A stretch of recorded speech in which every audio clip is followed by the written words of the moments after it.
যদি হয় আদনা ইমানদারের উম্মতের জান্নাত, তো আমরা যারা আসেন, আপনারা যারা সিরাজিয়ার মুরিদ হয়ে যারা আল্লাহকে পাওয়ার জন্য, রসুলকে পাওয়ার জন্য পীর সাহেবের নির্দেশে শরীয়তের সব আমল করেন, তরিকত চর্চা করেন, পীরের নির্দেশে সিরাতুল মুস্তাকিমের রাস্তায় চলেন, আহলুস সুন্নাত ওয়াল জামাতের অনুসারী হয়েছেন, আপনি জান্নাতটা পাবেন তো পাবেন, কত বড় সেটা আল্লাহই ভালো জানেন। এর চাইতে বড় নিয়ামত আর হাবিবের জন্য কি হতে পারে? সবচেয়ে বড় নিয়ামত তো আল্লাহ বন্ধুর প্রতি দুরূদ পড়ে। আমার রসুল এমন এক শানওয়ালা নবী, এমন এক নিয়ামতওয়ালা নবী, যেই নবী জিকির সবসময় চলতেই থাকে, চলতেই থাকে। এত জিকিরকে এত বুলন্দিত করছে আল্লাহ তো হাদিসে কুদসিতে ঘোষণা করছে, ইজা যুকরি তু যুকরি তামাই। হাবিব, যেখানে আমার জিকির সেখানে আপনার জিকির। আজানে আমি আছি তো আপনিও আছেন, ইকামতে আমি আছি তো আপনিও আছেন, কোরআনে আমি আছি তো আপনিও আছেন, আকাশে বাতাসে ধুলুকে ভুলুকে গ্রহে নক্ষত্রে এমন কোনো জায়গা নাই যেখানে আমি আছি বন্ধু আপনি নাই। শুধু তাই না, শুধু তাই না, আমি নিজেই তো আপনার প্রতি দুরূদ পড়ি, শুধু নিজে পড়ি তা না, ফেরেশতাদেরকে পড়ার নির্দেশ দিছি, চলতেছে, পড়তেছে, উম্মতকে পড়ার কথা বলে দিয়েছি।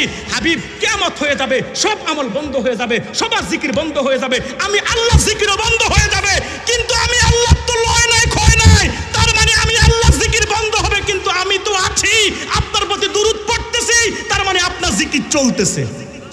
বেটা কাঠমোল্লার দল, আল্লাহর হাবিবের সম্মান বুঝবি কি করে? তোদের চোখে তো কাঠের চশমা লাগা, সিরাজিয়া পীর সাহেবের চশমা চোখে লাগা, পুরপুরের মুজাদ্দিদের জামানের চশমা চোখে লাগা, শর্ষিনার নেসারুদ্দিনের চশমা চোখে লাগা, ফুলতলি সাহেব কেবলার চশমা চোখে।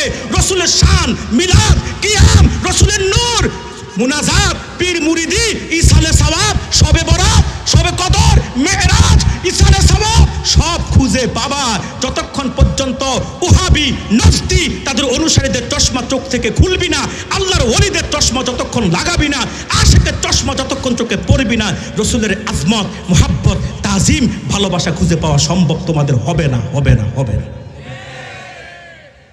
আমার কথায় রাগ করবেন না, এটা আমার অভ্যাস, আমি রোগ যেখানে ওষুধ সেখানে দিই, কারণ নতুবা রোগী সুস্থ হবে না। কথা বলে না, আপনার হয়েছে ক্যান্সার, দিব প্যারাসিটামল, রোগী সুস্থ হবে? কেমোথেরাপি লাগবে, নতুবা অপারেশন। কথা বলে না। আমি দেখতেছি বাংলাদেশে 5 আগস্টের পরে ভাইরাসের সংখ্যা যা ছিল 5 আগস্টের পরে আরো বাড়ছে। এই মুহূর্তে শুধুমাত্র কেমোথেরাপিও চলবে না, ডাইরেক্ট অপারেশন লাগবে, নতুবা বাতিলটা যেই পরিমাণ পীর মুরিদির বিরুদ্ধে লেগেছে, আগামী প্রজন্মকে তারা তরিকত তাসাউফকে দূরে চড়ানোর সর্বোচ্চ চেষ্টা করবে।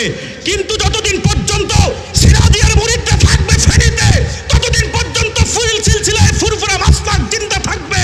তরিকত তাসাউফ থেকে, আহলে হক আহলে সুন্নাত থেকে আশা করি ফেনীবাসীকে কেউ দূরে সরাতে পারবে না। রাজি আছেন তো আপনারা? রাজি আছেন তো?